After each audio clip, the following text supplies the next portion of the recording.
What is going on, Internet? Happy Friday. We are back with another deck tech. This time, this actually isn't my deck. This is a deck by Monk. If you are a frequenter of that forum, No Goblins Allowed, you probably know him. He's been working on a Warp Zone deck, or Warp World deck, sorry. And so I saw it. I made a few tweaks here and there, but most of this deck is his. But I figured this would be a fun little thing to do, because I thought the deck was interesting. I said, I'll do this from time to time. When Hakeem made his self-mill deck, I basically took it, I changed 4 cards, and I liked how it ran then, and he actually ended up running the same list.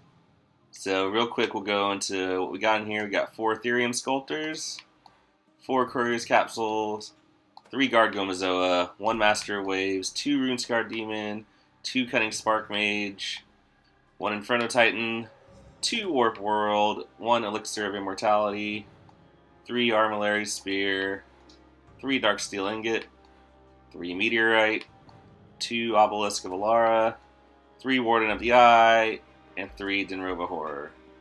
So first things first, what the fuck does Warp World do? 1, what is going on in this picture? Looks like just someone flying and either adding or removing color to the world. I think they could have done a better job with that artwork. Ron Spencer, I'm looking at you. Anyway, it's 8 mana sorcery, and each player shuffles all permanents he or she owns into his or her library, then reveals that many cards on top of his or her library, blah blah blah blah blah. Each player puts all artifact, creature, and land cards revealed this way onto the battlefield, then does the same for enchantment cards and puts all cards revealed this way that weren't put on the battlefield on the bottom of his or her library. So, you turbo out a Warp World, and each player shuffles all their shit in. And then, we want some enter the battle effects. We got Master of Waves, which, if we flip over these 11 blue permanents, we'll add Devotion to Master of Waves. We got Rune-Scarred Demon to get a Warp World if we don't hit a Warden of the Eye, which will immediately get back the Warp World. We have a Cunning Sparkmage, he'll deal 1 damage, he has haste. Titan, 3 damage. Dinrova Horror, bounce one of their permanents and have it returned to their hand. Obelisk, usually if you flip an Obelisk, you're going to have the mana, because when it flips lands back into play, those lands come back into play untapped. So if you flip an Obelisk, you can, pretty much, theoretically, if you also flipped an Ingot or a Meteorite, activate all modes. Otherwise, if you're just flipping lands, most of the time you're just going to hit the blue or the red. Also, Meteorite, it ramps you, and also when it comes into play, it deals 2 damage to target creature or player. So anyways, you cast your first Warp World, and hopefully you flip enough, mana and either Rune-Scarred Demon to get the other Warp World out of your deck, or Warden of the Eye to get back the Warp World you just cast, and you just keep casting it again. And since pretty much all but 2 of the cards in this deck are permanents, you're always going to hit permanents. Now, on your opponent's end, they get to do the same thing, but, with most decks you see, if they flip over spells, they're not putting that into play. They don't get to cast it for free. So you can eventually kind of just, grind them down, if you miss going infinite. And, if they flip something crazy, you can flip the Dinrova Horror to get rid of it. Or, they flip a bunch of small stuff, you flip Titan or Sparkmage, you get rid of it. And whatnot, so not really a tier 1 deck, but it's a fun deck. It's functional. So there's a couple different ways I guess you can build this. Obviously you want to stay in red for Warp World, obviously, since it's triple red. But you could go white. You can go heavier into white, and you get access to cards like Captain to Watch, Attended Knight, even Brimaz. You make extra tokens, so you have more permanents for Warp World to flip, and they're better defensive cards. But I'm gonna stay blue because the Etherium Sculptor kind of acts as ramp on its own for your other ramp, being the Darksteel Ingot or the Meteorite. Or, you can even power out a turn 4 Obelisk, which is pretty insane. So that's why the Sculptor's in there. We got 4 Couriers Capsules for card draw. kind of not really doing much early on in the game. And a 3-guard Gomazoa to play defense. 1 Master of Waves again to play defense and make a shit ton of tokens that you can Warp World into, or just have those tokens play defense. Rune-Scarred Demon for the enter the battlefield trigger. Sparkmage to help deal with the real problematic cards like Young Pyromancer being the biggest offender. And also, just having a Sparkmage in play, you can deal with a token every turn. And even you Warp World them out. If they flip a one toughness creature, you immediately kill it, or it's just 1 to the face. I mean, a lot of the times you'll go infinite with Warp World and just keep burning them out to the face. You keep flipping Inferno Titans, or Sparkmages, or Meteorites, or even Obelisk. So you flip those over, deal all the damage to their face, Warp World again, and maybe flip that same stuff over, and you just keep looping and looping. And, depending on the amount of spells your opponent has in their deck, you're decreasing their permanent count, and you're theoretically either staying the same or increasing your own permanent count.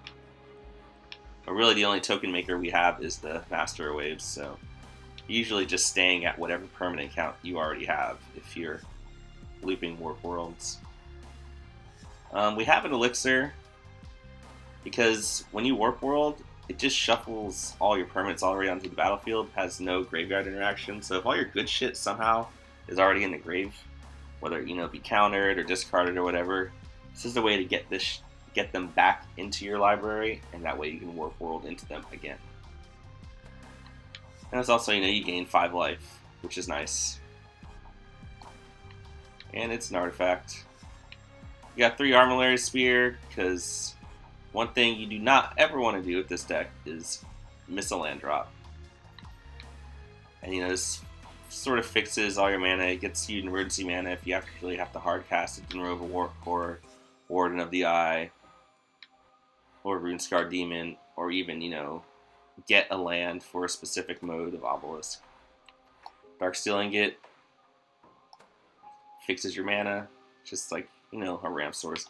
Meteorite fixes your mana, ramps you up, and deals 2 damage to our creature or player when it comes into play. So, you can pick off Rabble Masters, Mentor the Meeks, and all that. We run both Obelisks, because Obelisk is insane, and we're running 4 Etherium Sculptors to turbo it out. And like I said, if you Warp World and flip an Obelisk, chances are, unless you had the most shittiest Warp World in the world, you will have, 2 mana of some kind to be able to immediately use this. And, with the Darksteel Ingot and the Meteorite, and, with the mana of Armillary Spear, you should have access to all modes. Warden of the Eye gets back, Armillary Spear, gets back Courier Capsules, but most importantly, gets back Warp World. Like I said, if you Warp World and flip a Warden of the Eye, you immediately get that Warp World back out of your graveyard, and hopefully you have the mana to cast it again.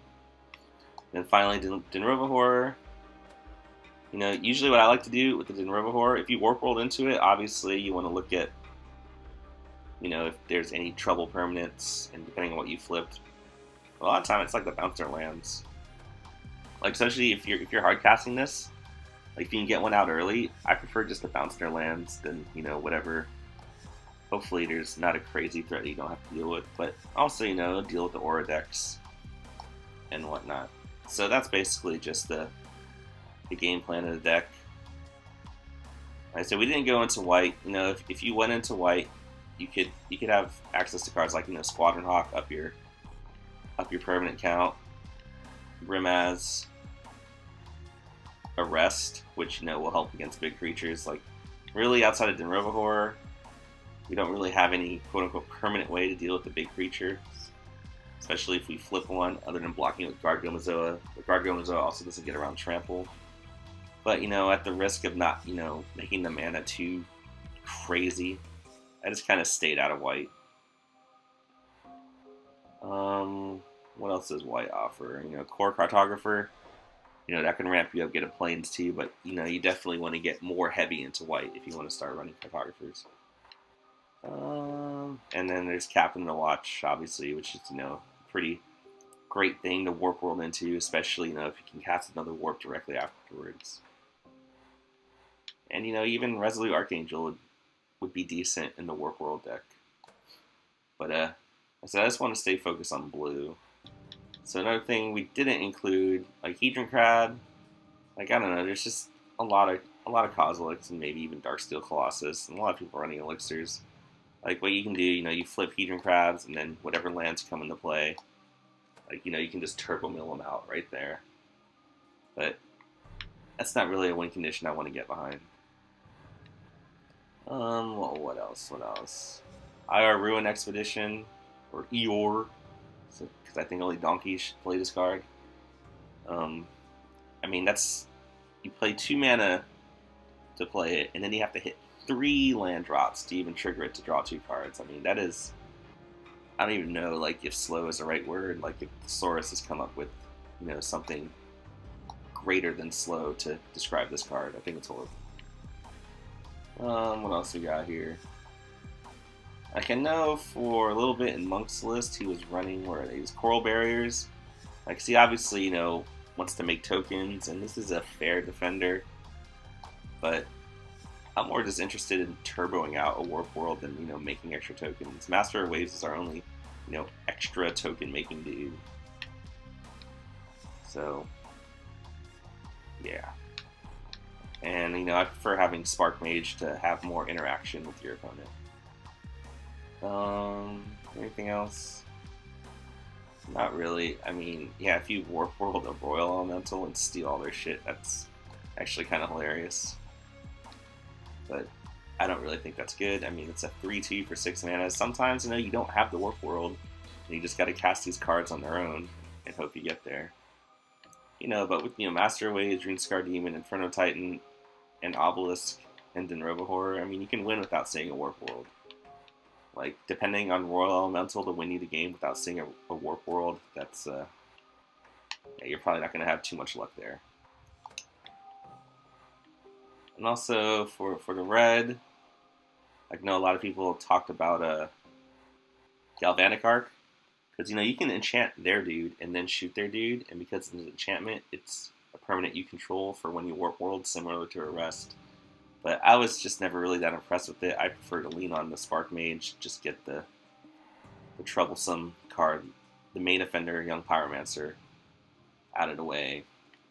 And, even, like, against the Rabblemaster, like, at least, you can ping the token every turn.